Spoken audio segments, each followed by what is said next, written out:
கருமையான தேவனுடைய பிள்ளைகளே, உங்களை எல்லாரும் இயேசுவை தேடி என்ற இந்த பாட்காஸ்டுக்கு அன்போடு கூட வாழ்த்தி வரவேற்கிறேன். இது February 9, 2023. இன்றைய நாளுக்குரிய தலைப்பு, எனக்கு என் உரிமைகள் உண்டு.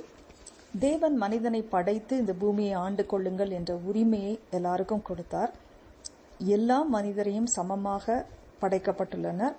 மேலும் படைத்த தேவனால் சில அடிப்படை உரிமைகள், உடைக்க முடியாத, பிரிக்க முடியாத உரிமைகள் கொடுக்கப்பட்டுள்ளன என்ற இந்த உண்மை தெளிவாக நமக்கு தெரிந்திருக்க வேண்டியது.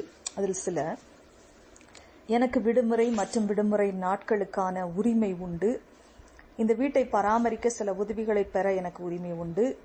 எனக்கு இரவிலே ஒரு நல்ல தூக்கம் வேண்டும். கோழியை சரியாக சமைக்க எனக்கு உரிமை உண்டு. எனக்கு மகிழ்ச்சியை தரக்கூடிய விஷயங்களை தேடுறதுலையும் எனக்கு உரிமை உண்டு.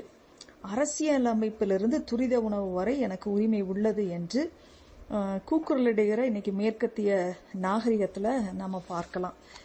இதுக்கெல்லாம் கூக்குரலிடுகிறது, எனக்கு இதுல ரைட்ஸ் இருக்கு, அதுல ரைட்ஸ் இருக்கு, எனக்கு இதுல உரிமை இருக்கு, அதுல உரிமை இருக்குன்னு சொல்லி கூச்சல் போடுகிறத நம்ம கேட்க முடிகிறது. ஆனால் வெற்றிகரமான உறவுகளுக்கும் ஆரோக்கியமான கலாச்சாரத்திற்கும் உரிமைகளை கோருவதின் மூலமாக கட்டப்பட முடியாது. உரிமைகளை நிலைநாட்டுவதை காட்டிலும் விட்டு கொடுத்து வாழ்வதில்தான் உறவுகள் கட்டப்பட முடியும். வேதமும் பிலிப்பியர் 9:6 அவனவன் தங்களுக்கானவைகளை அல்ல பிறருக்கானவைகளையும் நோக்குவானாக அப்படின்னு சொல்லப்பட்டிருக்கு.